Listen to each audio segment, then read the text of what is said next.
오늘 하나님께서 우리에게 주신 말씀은 신명기 10장 12절에서 16절 말씀입니다. 신명기 10장 12절에서 16절까지 말씀입니다. 제가 봉독해 드리겠습니다. 이스라엘아, 내 하나님 여호와께서 내게 요구하시는 것이 무엇이냐?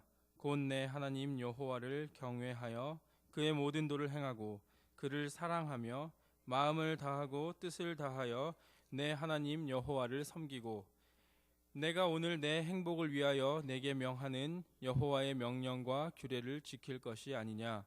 하늘과 모든 하늘의 하늘과 땅과 그 위의 만물은 본래 내 하나님 여호와께 속한 것이로되 여호와께서 오직 내 조상들을 기뻐하시고 그들을 사랑하사 그들의 후손인 너희를 만민 중에서 택하셨음이 오늘과 같으니라. 그러므로 너희는 마음에 할례를 행하고 다시는 목을 곧게 하지 말라. 아멘. 하나님의 말씀입니다. 잠깐 기도하겠습니다.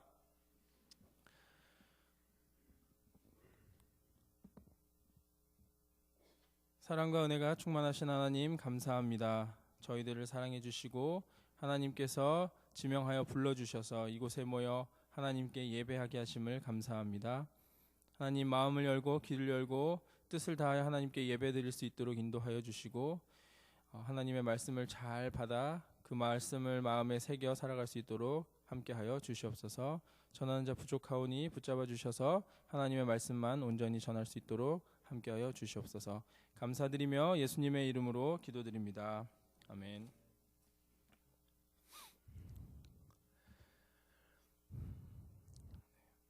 먼저 이 시간을 허락해 주신 하나님께 감사드립니다. 그리고 보스턴 한인교회 성도 여러분들과 하나님의 말씀을 함께 나눌 수 있도록, 또 함께 기도할 수 있도록, 또 함께 예배할 수 있도록 이 시간을 허락해 주심에 또한 감사드립니다. 2016년 새해가 밝았습니다. 시간이 어찌나 빠른지 2016년이 된 지도 벌써 두 번째 주 열흘이 지났습니다.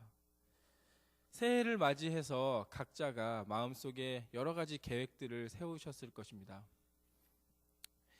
적어도 지난주 성경 공부 시간에 각 그룹에서 혹은 각 구역에서 혹은 자기 스스로라도 이런저런 계획들을 분명히 나누었을 줄 압니다.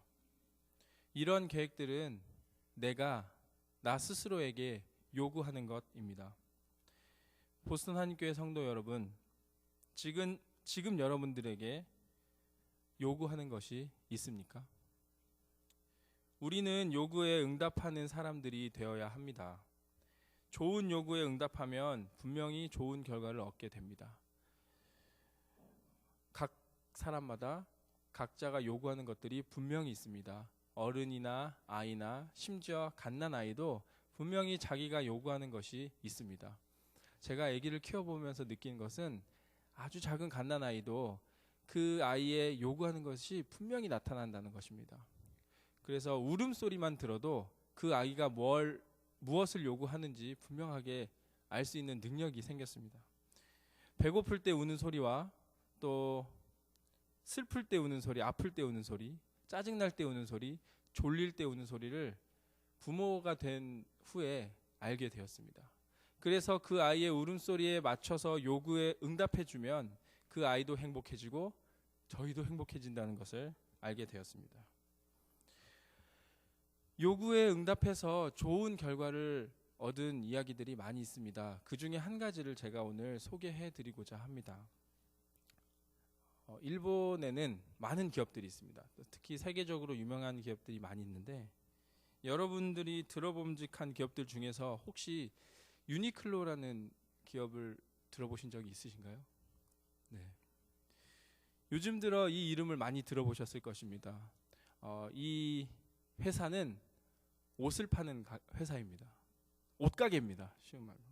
그런데 이 옷가게가 일본의 수많은 통신회사, 또 수많은 전자기기 회사, 그리고 그 많은 자동차 회사, 게임 회사들을 제치고 일본에서 가장 수입을 많이 올리는 부자 1위의 회사로 몇 년째 선정되고 있다는 것을 알고 계셨습니까?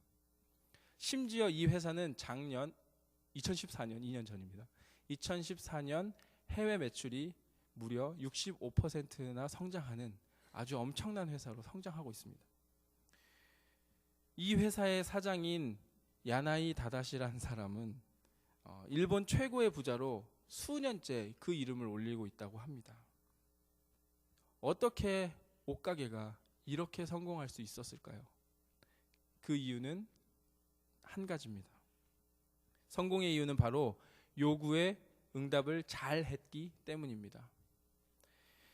유니클로는 고객들의 요구에 잘 응답해서 그 요구에 맞게 사업을 하였습니다. 학교 가는 학생들이나 회사에 다니는 사람들은 옷을 살 시간이 부족합니다. 그래서 이 사람들을 위해서 새벽 6시에 문을 열었다고 합니다. 무슨 옷가게가 편의점도 아니고 새벽 6시에 열 생각을 했을까요?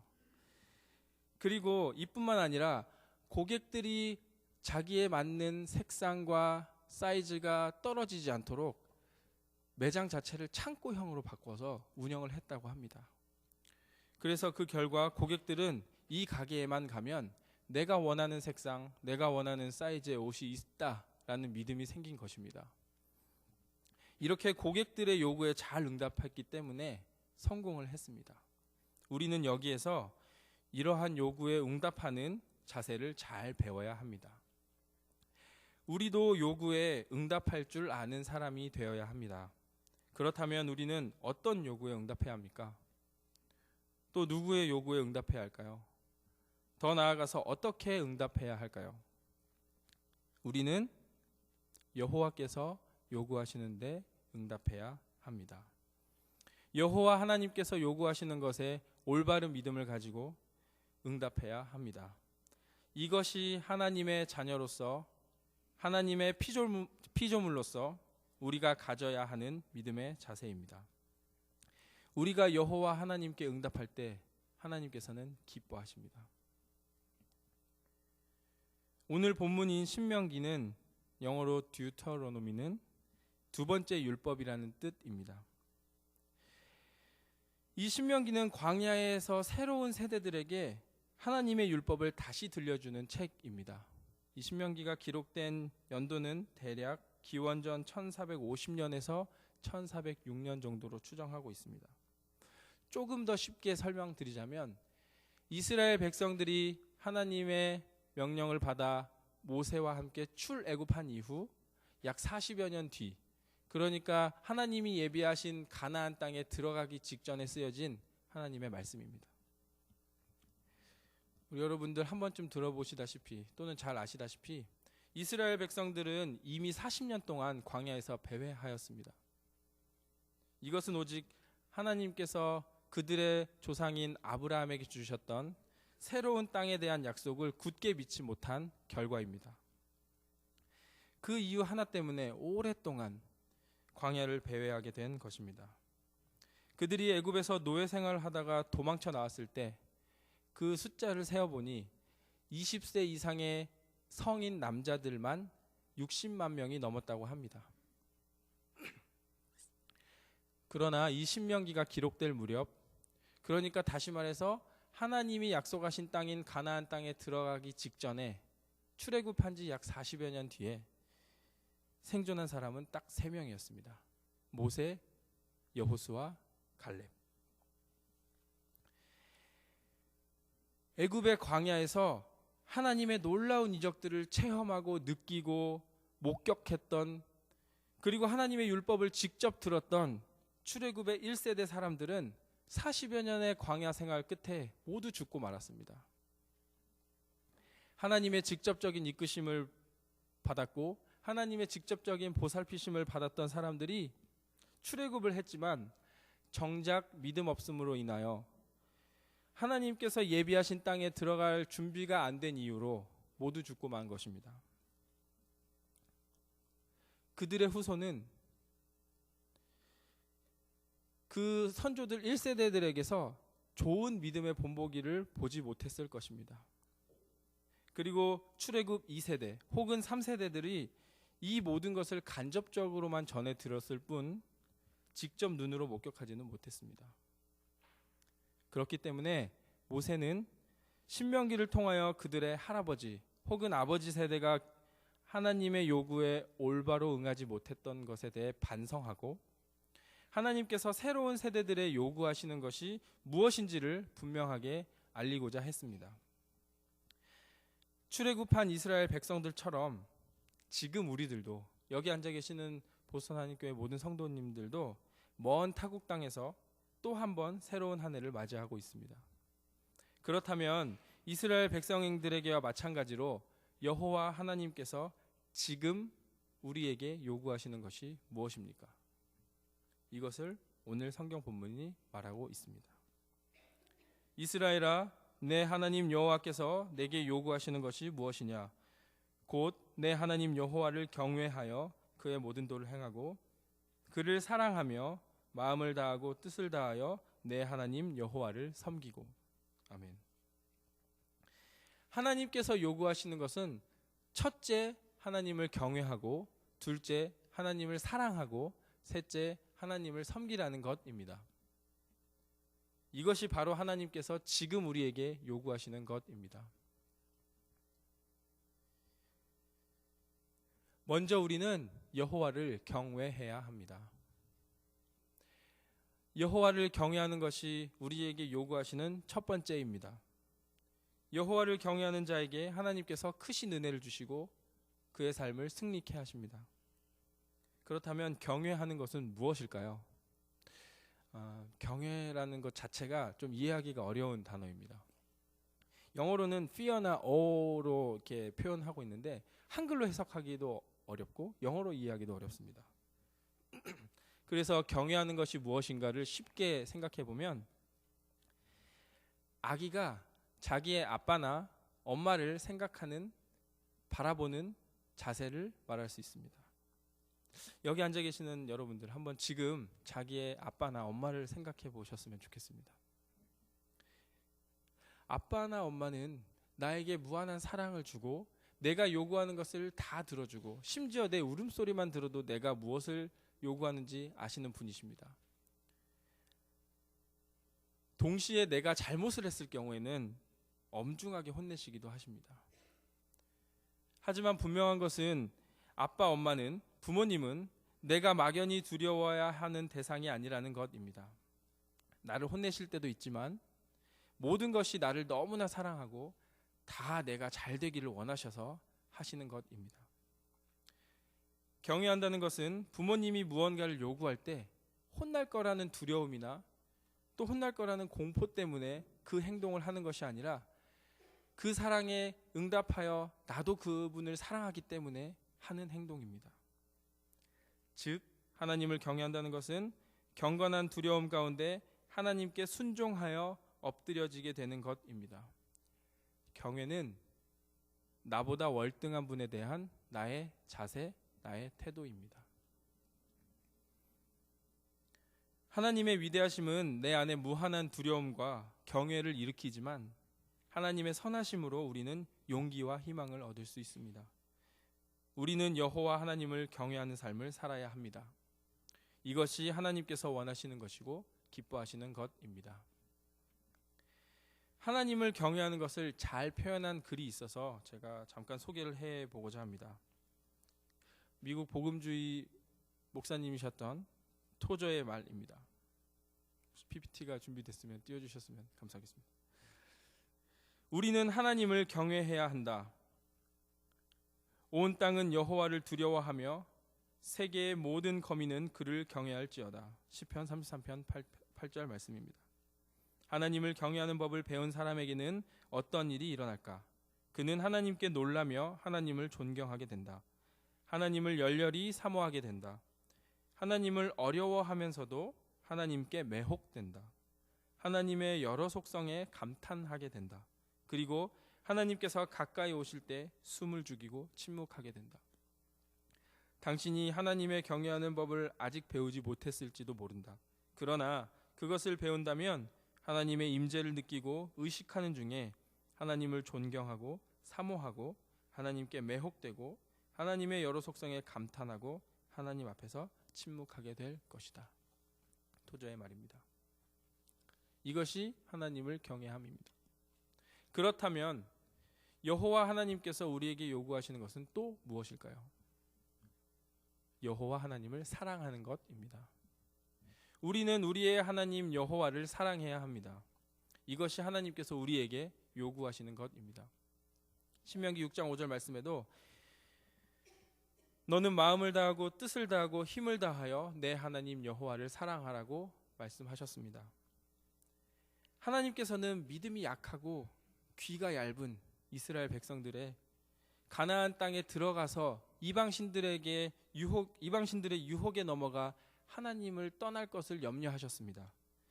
그래서 하나님께서는 쉐마의 말씀을 통해 이스라엘 백성이 절대 잊지 말아야 할 소리, 우리 마음에 꼭 새겨야 할 말씀을 들려주셨습니다.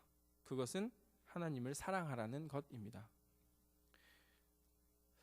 그런데 왜 하나님은 우리에게 사랑을 요구하실까요? 그 이유는 간단합니다. 하나님께서 우리에게 사랑을 요구하시는 것은 우리를 사랑하기 때문입니다. 우리는 하나님의 사랑에 사로잡힌 사람들입니다. 하나님께서는 우리를 사랑하시는 것이 너무나도 분명하게 나타나 있습니다. 사도 요한은 요한일서 4장 8절에 하나님은 사랑이심이라 라고 말하고 있습니다. 이런 하나님의 사랑은 예수 그리스도를 통해 아주 분명하게 드러납니다. 예수 그리스도의 십자가의 고난과 죽음 그리고 부활을 통한 우리를 구원하심을 통해 분명하게 나타나고 있습니다. 하나님께서는 우리를 위해 자기의 하나뿐인 아들을 이 땅에 보내셨습니다. 그리고 그 아들을 우리를 대신해서 죽게 하셨습니다. 한번 생각해 보았습니다. 제가 어느 날 길을 가다가 바닥에 개미들이 많이 있는 걸 보았습니다. 그러다 갑자기 그 개미들이 너무나 사랑스러워져서 그 개미들을 보살펴주고 싶은 생각이 드는 것입니다. 때마침 저쪽에서 커다란 차가 이쪽으로 오는데 이렇게 보고 있다간 이 개미들이 그 차 타이어에 밟혀 죽을 거라는 걸 알게 되었습니다. 그럴 때 제가 이 개미들을 너무나 사랑한 나머지 개미 대신 내 몸을 던져서 그 차를 막을 수 있겠습니까? 저는 안 그럴 것 같습니다. 하지만 하나님께서는 우리를 위해서 자신의 하나뿐인 독생자를 보내셨습니다. 그리고 그 예수님께서는 우리를 위해 대신 죽으셨습니다. 왜냐하면 우리를 사랑하셨기 때문입니다. 우리를 사랑하셨기 때문에 위대한 십자가의 사랑을 보여주셨고 그를 통해 하나님께서는 우리를 자녀 삼아 주셨습니다. 하나님께서는 우리를 이렇게 사랑하십니다. 여기 앉아 계신 우리 보스턴 한인교회 성도 여러분, 사랑해 보셨나요? 네, 일부 때와 같은 반응입니다. 아니면 지금 사랑하고 계신가요? 마찬가지입니다. 그래서 제가 분명히 말씀드릴 수 있는 것은 여기 앉아 계신 모든 분들은 사랑하고 계시고 사랑받고 계십니다. 그러면 제가 질문을 한 번 더 해보겠습니다. 여러분들은 사랑하는 사람에게 가장 받고 싶은 선물이 무엇인가요? 반지? 가방? 집? 돈?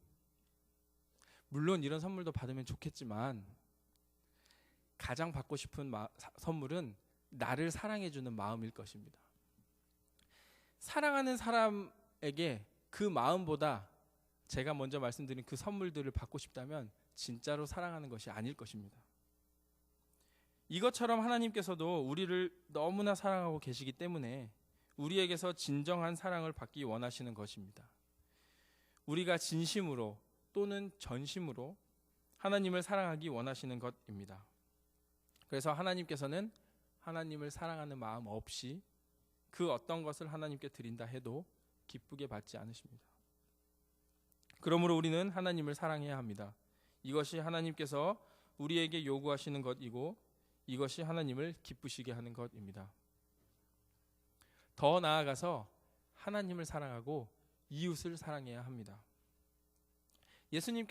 예수님께서도 사랑할 것을 분명하게 강조하셨습니다. 요한복음 13장 34절 말씀을 보면 새 계명을 너희에게 주노니 서로 사랑하라. 내가 너희를 사랑한 것 같이 너희도 서로 사랑하라고 말씀하셨습니다. 하나님을 사랑하고 이웃을 사랑하는 것이 하나님께서 우리에게 요구하시는 것입니다. 여호와 하나님께서 우리에게 요구하시는 것은 또 무엇입니까? 그것은 여호와 하나님을 섬기는 것입니다. 하나님께서 우리에게 요구하시는 세 번째는 하나님을 섬기는 것입니다. 어떻게 섬겨야 하냐면 본문에서 말하고 있는 것처럼 나의 마음을 다하고 뜻을 다하여 섬겨야 합니다. 하나님을 섬기는 것은 쉽게 얘기하면 하나님께 예배하는 것입니다. 예배는 영어로 월십 또는 서비스라고 말하고 있습니다. 월십은 그 뜻을 살펴보면 열렬히 사랑해서 숭배하는 것이고, 서비스는 그 말 그대로 섬기다라는 뜻입니다. 그리고 히브리어로 섬기다는 것은 아바드라고 하는데, 이 의미는 원래 아바드는 행동하다, 행하다라는 뜻입니다. 그런데 이 아바드가 본질적으로 예배하다가 된 이유는 우리의 행함과 우리의 삶 자체가 예배가 되어야 함을 강조하고 있는 것입니다. 즉 다시 말해 섬김은 하나님께 예배함입니다. 그렇다면 우리는 어떻게 하나님께 예배해야 할까요? 나의 마음을 다하고 뜻을 다하여 하나님께 예배해야 합니다. 하나님을 섬긴다는 것은 나의 모든 것을 전적으로 하나님께 맡기고 의지하는 것입니다. 내 생각 또는 내 뜻 그대로 살아가게 되면 올바른 섬김을 하지 못하게 됩니다. 그렇기 때문에 섬긴다는 것은 내 뜻과 내 생각, 나의 모든 것을 하나님께 맡기고 그분만을 의지한다는 것을 의미합니다. 이스라엘 백성을 애굽에서 이끌어낸 모세의 뒤를 이어 여호수아가 이스라엘 백성의 지도자가 되었습니다. 이 여호수아는 오직 여호와만 섬긴 믿음의 사람이었습니다. 여호수아가 마지막으로 이스라엘 모든 지파를 세겜이라는 곳으로 불러 모아놓고 그들에게 지난 날들의 하나님의 은혜를 회상하고 또 하나님께서 주신 사랑을 되돌아보며 유언을 하였습니다. 그 유언은 너희의 섬길 자를 스스로 택하라입니다. 여호수아 24장 14절 말씀에 그러므로 이제는 여호와를 경외하며 온전함과 진실함으로 그를 섬기라. 너희의 조상들이 강 저쪽과 애굽에서 섬기던 신들을 치워버리고 여호와만 섬기라. 이스라엘 백성들은 참으로 타락했습니다. 그리고 이스라엘 백성들을 보면 너무나도 어리석은 행동들을 하곤 했습니다. 하나님께서 분명히 자기들을 불러주시고 택하여 주셨고, 더 나아가 출애굽하도록 인도해 주셨고, 새로운 땅을 주시고 심지어 사랑해 주셨는데도 그들은 거기에 만족할 줄 모르고 딴 눈을 팔 때가 많이 있었습니다. 그래서 우상들을 섬기는 경우가 너무나도 많았습니다. 이러한 백성들에게 여호수아는 다른 우상들은 다 치워버리고 오직 여호와 하나님만 섬기라고 말하는 것입니다. 이것이 여호수아의 마지막 말이었습니다. 여호와 하나님만 섬기라. 하나님을 예배를 통해 섬기고 또한 그 섬김을 우리의 생활 속에서 실천해야 합니다. 예수님이 이 땅에 모든 사람을 섬기러 오신 것처럼 우리도 예수님의 섬김의 삶을 배워 그 섬김의 삶을 따라가야 합니다. 이것은 내 욕심이나 내 이익이나 그런 것들을 따져서 상대방에게 보답을 바라는 것이 아니라 하나님 앞에 내 모든 것을 내려놓고 내 뜻과 내 생각도 맡기며 온전히 믿고 섬김의 삶을 사는 것을 의미합니다. 하나님을 섬기는 것, 이것이 여호와께서 우리에게 요구하시는 것입니다. 우리는 하나님의 자녀로서 하나님을 기쁘시게 하는 믿음을 갖기 위해 이곳에 모였습니다. 그러한 믿음을 가진 자로서 우리는 오늘 말씀을 분명히 기억해야 합니다. 여호와 하나님께서 요구하는 것이 무엇입니까? 먼저는 여호와를 경외하고 여호와를 사랑하고 여호와를 섬기는 것입니다. 우리는 하나님이 요구하시는 이것에 잘 응답해야 합니다.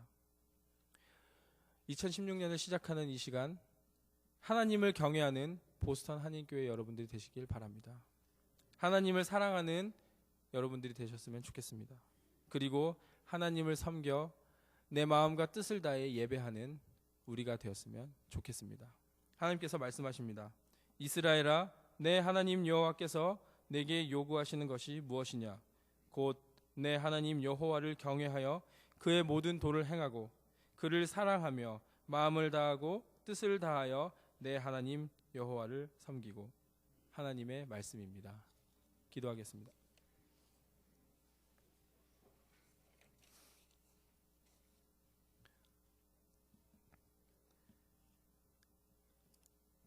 사랑과 은혜가 충만하신 하나님, 감사합니다. 주일 예배로 하나님을 만나 모여 예배 말씀을 듣게 하심을 감사합니다. 하나님을 기쁘시게 하는 올바른 믿음을 갖는 우리가 되고자 더 헌신하며 나아갈 수 있도록 함께하여 주시옵소서.